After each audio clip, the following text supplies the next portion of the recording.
보고서 읽어볼래? 구독과 좋아요. 이번 보고서는 삼성 엔지니어링 그리고 대우건설, MPD, C랩까지 한번 알아보도록 하겠습니다. 첫 번째는 삼성 엔지니어링이고요. 매출액 같은 경우에는 2조 3천억 원, 영업이익은 1,572억 원으로 전년 동기 대비해서 34.7%, 4.6% 성장률을 기록했고요. 시장 컨센서스를 유사하게 만족시킨 수치라고 볼 수 있겠습니다. 화공 부분 매출이 두 자릿수 성장을 이어가는 가운데 비화공 부분 매출 또한 작년 4분기부터 올라온 영향으로 큰 폭의 매출 증가를 지속시키고 있습니다. 화공 부분 신규 수주는 현재까지는 부재합니다. 비화공 부분은 수주 공시 감안 시에는 1조 이상의 양호한 실적을 좀 거뒀고요. 빠른 시일 내에 말레이시아, 베트남, 그다음에 UAE 등을 수주를 기대하고 있고, 또한 하반기에 또 알제리 쪽, 요르단, 인도, 카타르, S-오일 등의 수주 소식을 기다리고 있습니다. 지난 5월 말에는 미국 LNG, 프리 FID 엔지니어링을 수주를 했으며, 진행 중인 이 피드 총 5건을 빠르면 연말부터 내년 중 EPC 수주 파이프라인에 추가될 예정이라고 합니다. 결국에는 이제 건설 쪽은 조금 부진할지라도 이 엔지니어링 쪽은 좀 시장이 좀 괜찮은 것 같습니다. 그리고 해외 수주를 특히나 많이 하고 있기 때문에 이 환율 부분으로 얘기가 들어가기 시작하면 사실 실적은 굉장히 좋아질 예정이므로 여러 가지 좀 실적 공시 나오는 것들을 좀 잘 볼 필요가 있겠다, 그렇게 말씀드릴 수 있을 것 같습니다. 다음은 대우건설이고요. 대우건설 같은 경우에 매출이 2조 3,834억 원 정도이고 전년 동기 대비해서 8% 증가하고 컨센서스를 부합합니다. 영업이익은 1,787억 원으로 전년 동기 대비해서 7.1% 감소를 했습니다. 컨센서스 영업이익에는 부합할 것으로 보여지고요. 전년 동기 플랜트 부분 일회성 준공 정산 이익 반영에 따른 역기저 효과라고 합니다.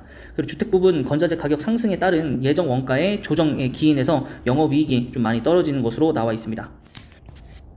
하지만 이제 특정 분기 어닝 서프라이즈 가능성도 나타낼 수 있습니다. 이거는 전 보고서에도 말씀드렸지만은 2분기, 3분기, 4분기에 계속적으로 준공이 완료된 그 지점들부터 뭐 분양이라든가 이런 것들이 점차적으로 환입이 될 예정이므로 그때 실적이 나올 거로 예상이 됩니다. 그리고 주택 매출 확대와 더불어서 수의 계약을 바탕으로 기수주한 고마진 해외 현장들의 매출이 실현이 되면서 매출 볼륨 성장은 지속될 것이라고 보고 있습니다. 정부 강화 정책에 힘입어서 대우건설이 팀 코리아로 체코 신규 원전 사업에 참여하고, 이 신규 원전은 8조 원에 달하는 사업이라고 합니다. 그리고 3기 정도를 더 추가적으로 수주를 낼 공시가 있기 때문에 이것까지 다 나와서 따는다면 큰 폭의 또 매출이 나오겠죠.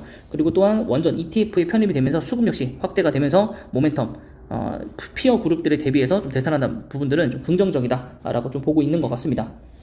자, 그 다음은 MPD입니다. MPD는 저도 처음 보는 종목이고요. 매출액 950억 그리고 영업이익은 20억으로 분기 대비해서는 전부 다 성장을 했습니다. 특히 영업이익이 80% 이상 성장했습니다. 자, 비용 부담이 있었지만은 중국 천진 공장 가동률이 높은 수준을 유지함에 따라서 매출익과 영업이익 모두 전분기 대비해서 성장할 것이다 라고 되어 있고, 갤럭시 A 시리즈를 비롯한 로컬 업체들의 수요도 견조했습니다. 올해 글로벌 스마트폰 시장 규모가 축소됨으로 따라서 역상장이 좀 불가피할 것으로 보이긴 합니다. 삼성전자 스마트폰도 이제 하락을 하고 연초 수정 대비했었던 가이드라인을 2억 7억대로 이제 수준을 하향하면서 좀 부정적 시그널이 좀 나왔고, 주요 전방 시장인 중저가 라인업에 집중될 예정이긴 합니다. 그래서 완만한 상고 하저의 매출 흐름이 예상되나 비용 부담이 감소가 점점 되면서 수익성은 하반기에 소폭 개선될 예정이지만 좋진 않다. 그래서 오히려 내년 이후를 좀 바라보는 게 좋을 것 같고, 어떻게 본다면 또 시가총액 또 굉장히 약한 종목이므로 여러분들 혹시라도 뭐 테마주로서 어디 다른 이제 채널에 뜨더라도 조금 피하시기 바라겠습니다. 자, 다음은 C랩입니다. C랩도 처음 보는 회사인데 작년 2월에 기술 성장 기업으로 코스닥에 이전 상장을 했다고 합니다. 그래서 엔비디아의 그 GPU 제품의 동사에 유니 솔루션을 함께 탑재한 제품을 판매하고 있고요. 그 다음에 국내 유일의 엔비디아의 우수 파트너 지위를 확보하면서 해당 매출 부분에서 15% 수준의 매출 마진을 확보 중입니다. 다만 엔비디아도 최근에 주가가 좀 좋지 않았다라는 건 조금 악재로 작용할 것 같긴 합니다. 그리고 솔루션 제품군을 판매하고 있으면서 라이센서 단위를 판매를 하고 있다고 합니다. 그리고 솔루션과 인프라 구축 그리고 커스터마이징 서비스를 제공하고 데이터 파트너로서 원천 데이터를 구매 그리고 AI 학습 데이터로의 가공 이후 판매하는 데이터 유통 사업도 영업 중이라고 합니다. 굉장히 좀 어렵습니다. 네, 뭐 정확하게 뭐 데이터 뭐 이쪽으로 가니까 사실 뭐 클라우드 앞으로 가야 할 우리 사업 방향과는 좀 맞는 부분들이 굉장히 많지만은 우선 여기도 마찬가지 시가총액이 굉장히 작고요. 거기다 코스닥 종목이기 때문에 어떻게 본다면은 조금 투자가 선뜻 꺼려지는 그런 부분도 남아 있습니다. 그리고 코넥스에서 코스닥 이전 상장을 했기 때문에 처음부터 이제 이 밸류를 좀 세게 받고 넘어오지도 못했을 뿐더러 관심도가 좀 많이 떨어지는 종목이라고 좀 생각이 들기 때문에 이 역시 여러분들이 알아두기만 하실 뿐 추후에 나중에 성장세라든가 재무표를 보시고 건전성이 확보가 된다면 그때는 들어가도 되지 않을까라고 좀 판단이 됩니다. 삼성 엔지니어링 일봉입니다. 장 초반에 살짝 오름세로 시작했다가 뭐 바로 장 후반까지 침체를 겪다가 막판에 소폭 올리고 좀 끝내긴 했는데 하락폭이 마이너스 2.23%가 나왔습니다. 그래도 뭐 바닥은 찍고 최근 상승한 흐름에서 살짝 하락이 나온 거라서 그렇게 크게 나빠 보이진 않고 주봉상으로도 이제 오늘 시작한 거니까 이게 지금 뭐 현재 확정이 된다든가 이런 건 아니라서 좀 더 기다려봐야 될 것 같고 월봉상으로 보셨을 때도 아직 좀 애매하죠. 투자를 하기에도 애매하고 안 하기에도 애매하고 그래서 하반기에 나올 것 같은 이런 수주들이 정말로 순서적으로 나올다는 건지 뭐 그걸 믿고 투자하실 분들 같은 경우 희망을 버리지 마시고 꼭 올라간다라고 좀 믿어보시기 바랍니다. 그래서 4조 3천억 넘는 회사이고 코스피 상장 기업입니다. 기관이 최근에 굉장히 매수세를 보여주고 있는 반면 외국인이 많이 나갔습니다. 물론 개인이 더 많이 나간 것 같습니다. 이날은 개인이 훨씬 더 많이 나간 것 같고 최근의 흐름은 외국인은 대량 매도, 그다음에 기관은 대량 매수, 그다음에 개인 같은 경우도 대량 매도의 느낌이 조금 더 세죠. 그렇게 보여지고 있고 실적을 보시면은 1분기는 잘 나왔습니다. 1분기는 잘 나왔고 2분기가 이제 조금 문제이긴 한데 그래서 조금 하락했던 폭이 있어서 걱정이 되는 거죠. 그 부분도 여러분 생각 좀 잘 해보시고 투자해 보시기 바랍니다.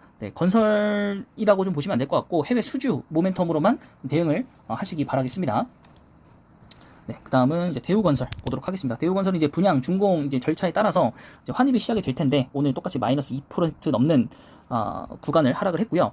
위에서부터 뚝 떨어져서 위로 올라왔고 오늘 좀 많이 떨어지긴 했습니다. 그래도 주봉상으로는 바닥권이기 때문에 뭐 매수의 타임은 괜찮은 것 같고 거래량도 나쁘진 않고요. 100만 주 이상 거래됐으니까. 물론 월봉상으로는 하락폭이 조금 더 있었으면은 매수가 더 적절했겠지만은 뭐 지금 건설주가 다 무너져가는 마당에 요 정도는 뭐 괜찮다라고 좀 볼 수 있죠.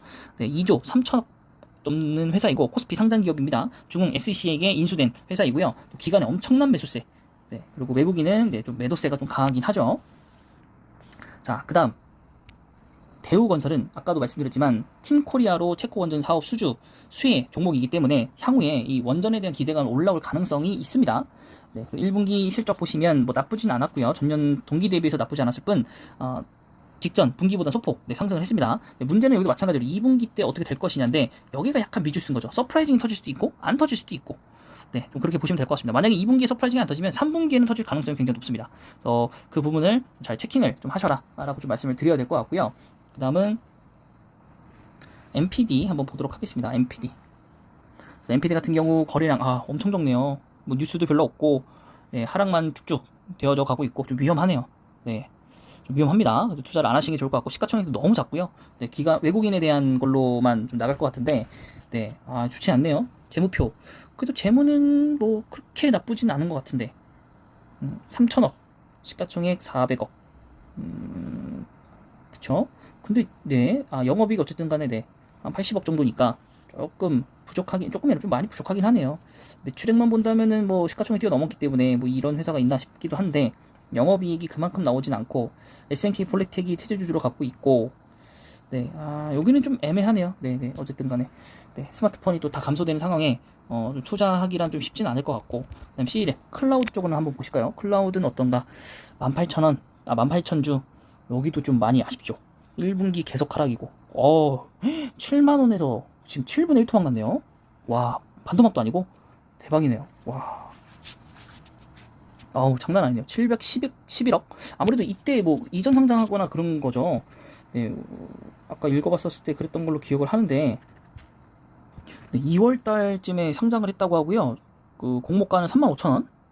코넥스에서 코스닥으로 이전 상장한 게 맞고요. 그 전에 이제 약간 주가 띄우기로 했던 것 같고 그럼 저희는 2월달부터 보면 되니까 마이너스로 좀 시작을 했네요.